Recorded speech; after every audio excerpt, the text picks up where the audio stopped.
우리가 사는 세상을 또 이렇게도 표현을 하곤 합니다. 삼간의 세계 이렇게 표현을 합니다. 삼간이라고 한다면은 첫 번째로는 이제 시간, 그다음에 두 번째로는 공간, 그리고 시간과 공간에서 사는 인간, 여기서 삼간의 세계라고 이렇게 얘기를 하죠. 근데 이 삼간의 세계에서 살아갈 때 누구나 이제 시간과 공간이라고 하는 공통 분모에서 살아가는데, 그 시간과 공간이 특별하게 되는 거는 그거를 대하는 이 인간의 태도와 마음가짐에 따라서 내가 머무는 공간과 내가 속한 시간이 특별하게 되는 것 같습니다. 근데 일상을 나날이 매일매일을 특별하게 살아갈 수만은 없습니다. 중요한 거는 우리의 일상, 우리가 삼간을 살아가면서 매일 겪는 것들이 바로 일상이죠. 그래서 일상이 굉장히 중요한 것 같습니다.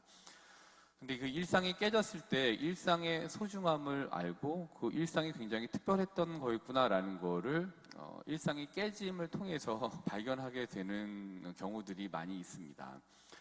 이제 더 젊으신 분들 있잖아요. 20대도 있으시고 30대도 있으시고 40대, 50대 이렇게 있는데, 어쨌든 저를 기준으로 20, 30대는 이제 좀 더 젊으시잖아요. 근데 그때 잘 못하는 경우는, 부모님에게 잘 못하는 경우는, 나는 앞으로 부모님과, 예를 들면 부모님과 밥 먹을 날이 아직 많이 남아있어 라고, 몇십 년 남아있어 라고 생각을 하니까 부모님하고 밥 먹고 식사하고 이런 이제 하는 것들이 그냥 크게 생각되지 않게 되는 것 같아요. 근데 이제 부모님하고 시간이 얼마 남지 않은 것 같아 라는 거를 딱 인지한다면은, 부모님하고 매일 먹는 식사, 부모님과 만나는 만남들이 굉장히 특별한 일이라는 거를 더 많이 생각하게 되는 것 같습니다.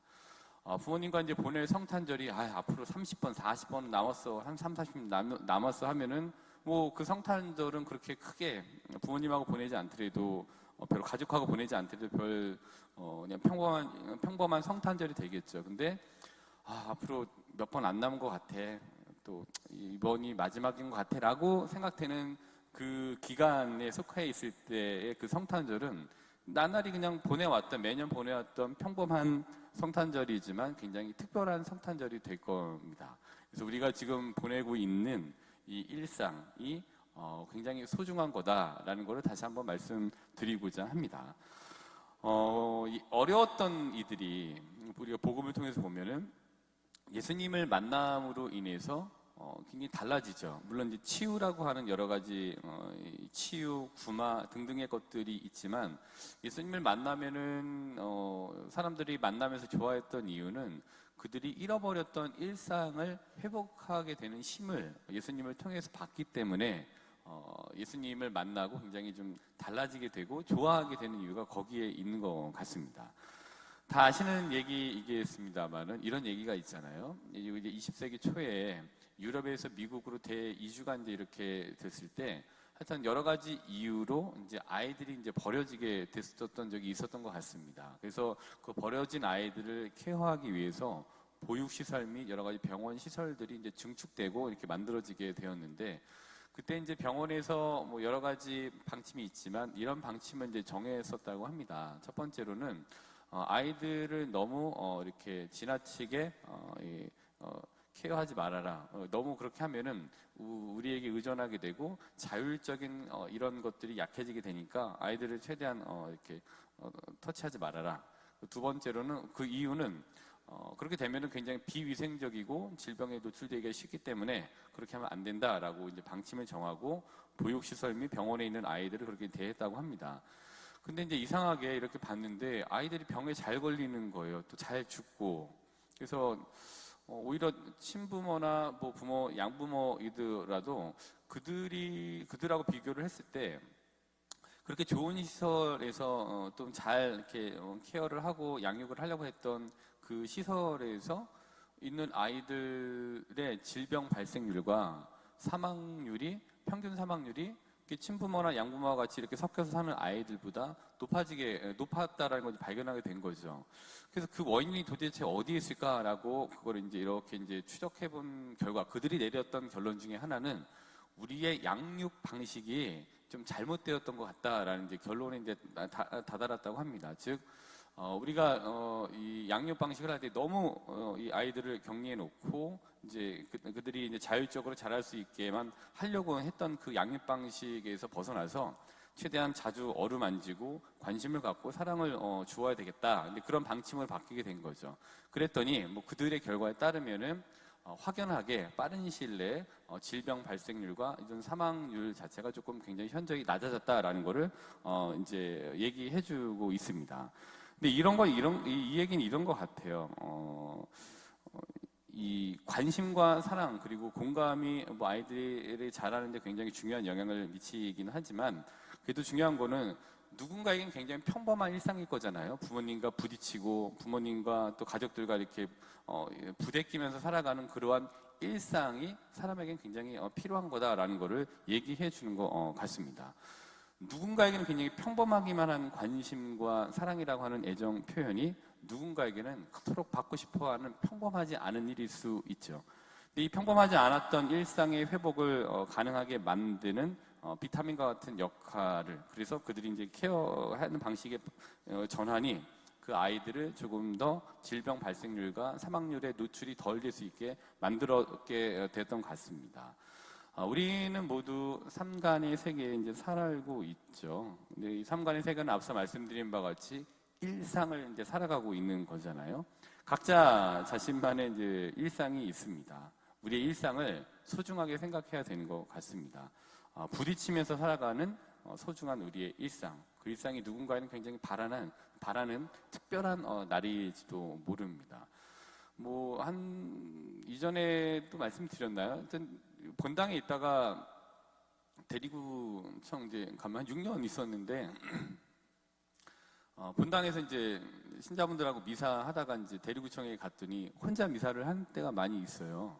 그게 너무 좋았었어요. 왜냐하면 아시다시피 이제 뭐 신자들을 위해서 뭐 강론을 준비하지 않고 뭐 이것도 고해성사도 없고 하니까 이거 너무 편하다라고 했는데, 편한 것도 한 달, 두 달이지 이거 매년 혼자 벽만 보고 면벽하면서 미사한다라는 게 이게 이제는 조금씩 이게 아주 좀 이거 별로 미사 재미없네 이런 생각을 하게 되더라고요. 그러니까 본당에 있을 때는 이렇게 본당 신자분들하고 같이 하잖아요. 그럼 이제 주고받는 게 굉장히 커요. 지금 가만히 계시지만 저한테 많은 메시지를 주고 있습니다. 저 얘기 내가 알았던 얘기, 저 얘기 내가 알아. 뭐 이런 이제 눈빛이 있고요. 그다음에 저 얘기 내가 처음 듣는데 좀 새롭네라고 하는 이제 반응을 보여주시기도 하고, 길어 그만 끊어 이제 지루해졌어 이제 뭐 이런 것도 뭐 있어요. 그리고 성경 그만 좀 얘기해. 너도 나이 먹어봐 이런 거 갖고 오는 거 싫어 뭐 이런 이제 느낌들도 막 와요. 예. 근데 그렇게 이제 주고받는 걸 통해 갖고서 조금 더 강론하다 흥분해 갖고 더 얘기도 좋아서 하기도 하고, 아니면 진짜 절제를 해서 스탑을 이제 하기도 하고 뭐 그런 것들이 주고받거든요. 근데 그게 이제 일상이었잖아요, 본당에 있었을 때. 근데 그게 딱 끝나고 다른 데 가서 다른 일상이라고 하는 게 주어지니까 그 일상이 굉장히 특별하고 좋았던 거구나, 신자분들하고.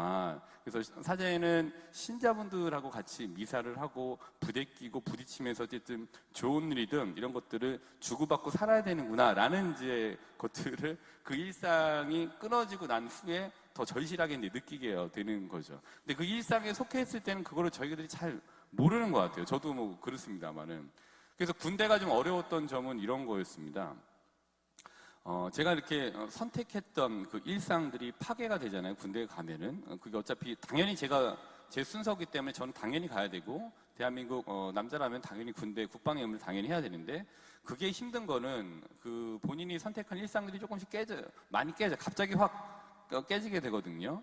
원하지 않는 곳에서 원하지 않는 사람과 원하지 않는 방법으로 원하지 않는 시간에 무언가를 해야 한다는 것이, 그게 익숙하지 않은 일이 굉장히 힘든 일이에요. 물론 자발적으로 지원해서 가는, 모병을 통해서 갔던 분들은 좀 다를 수도 있습니다만은, 그냥 의무적으로 가야 되는 사람들에게는 중요한 것도 있고 그걸 남겨두고 가야 되기 때문에, 아니면 중요한 사람을 뒤에 두고 단절이 된 채 가야 되기 때문에 그게 굉장히 좀 힘든 일인 거죠. 그동안은 이제 내가 원하는 곳에서 원하는 사람과 원하는 방법으로 원하는 시간에 무언가를 할 수 있는 선택적인 자유가 있었습니다. 그게 바로 이른바 일상이라는 거죠.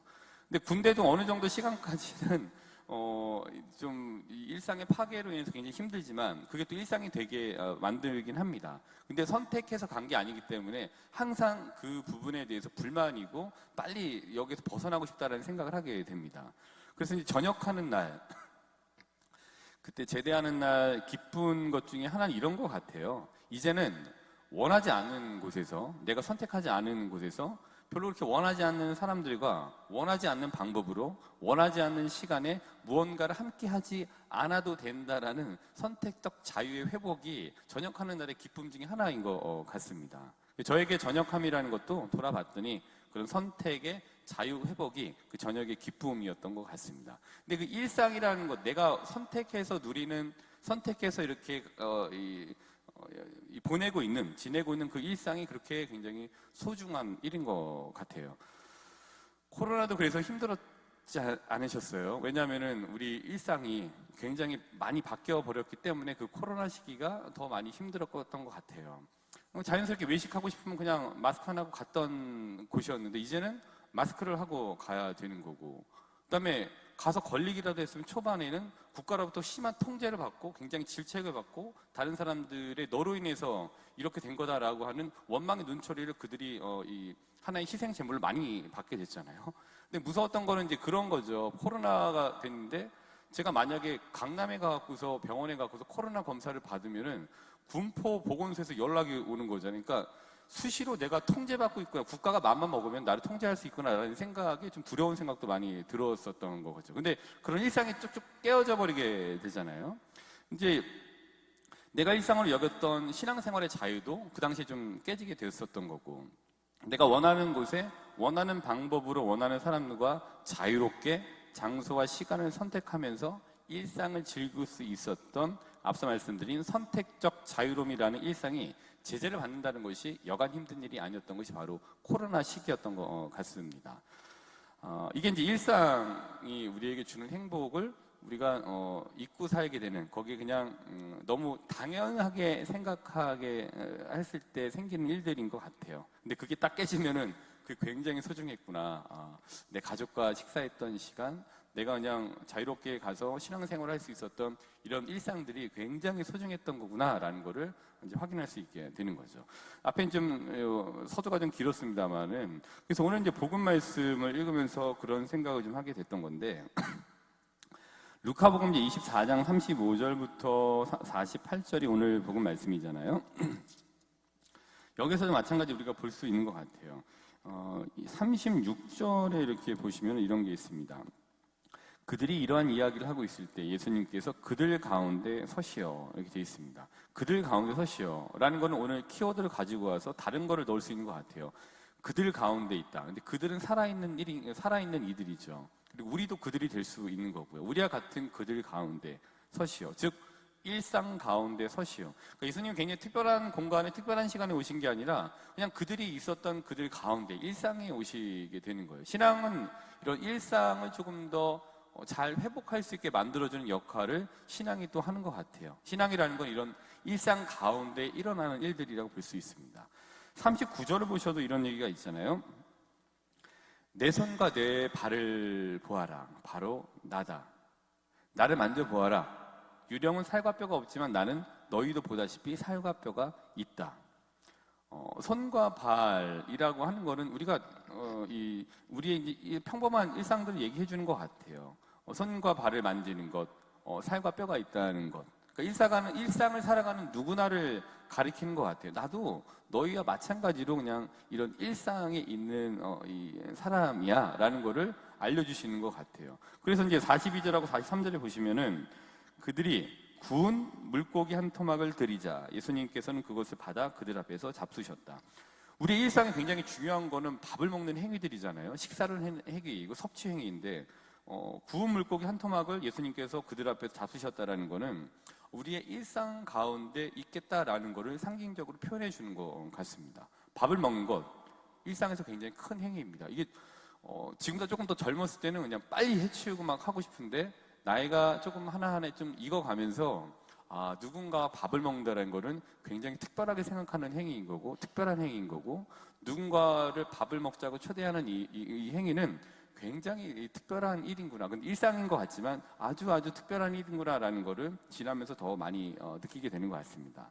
마지막으로 49절에 보시면 그리고 보라 내 아버지께서 약속하신 분을 내가 너희에게 보내주겠다. 내가 약속하신 아버지께 약속하신 분을 내가 너희에게 보내주겠다. 어디로 보내시겠냐라는 거예요. 특별한 곳이 아니에요. 그들 가운데, 즉 우리의 일상으로 보내주겠다라는 거를 얘기해 주시는 것 같습니다. 신앙은 우리가 살아가는 이 일상에서 이루어지는 일들인 거고, 경우에 따라서 그 깨졌을 때 그 일상을 빨리 회복할 수 있는 이 마음적 여유, 그다음에 어떤 의지처들을 제공해 주는 게 바로 신앙인 것 같습니다. 우리의 일상은 굉장히 소중한 것 같아요. 그게 깨졌을 때 일상의 소중함을 발견하게 되면 늦을 수 있으니까 우리가 살아가고 있는 손과 발을 가지고 걸어다니면서 밥을 먹는 행위를 하고 누군가 어울리는 일상 행위 안에서 그런 소중함들을 미리미리 더 일상의 소중함들을 발견하고 좀 거기에 좀 그것들 만끽하려고 하는 자세가 저를 포함한 우리에게 좀 필요한 일이 아닌가라는 거를 오늘 강론을 준비하면서 한번 생각해 보게 됐습니다. 오늘 예수님께서 제자들에게 나타나십니다. 당신의 손과 발을 보라 하시고 먹을 것을 달라고 하십니다. 부활이라고 하는 특별한 방법으로 제자들에게 나타나긴 하셨습니다만은 나타나신 상황만 놓고 본다면은 그들의 일상에 나타나신 겁니다. 이야기를 나누시고 먹을 것을 드시면서 일상적인 시간에 함께 하십니다. 우리의 특별함이라고 한다라는 것은 특별한 시간과 특별한 장소가 아니라 일상적인 시간과 공간에 있는 것 같습니다. 이번 한 주간 다시금 우리에게 주어진 일상의 소중함을 되짚어보면서 나에게 주어진 일상의 특별함을 누려보겠다라는 결심과 함께 오늘 미사를 정성껏 봉헌하도록 합시다.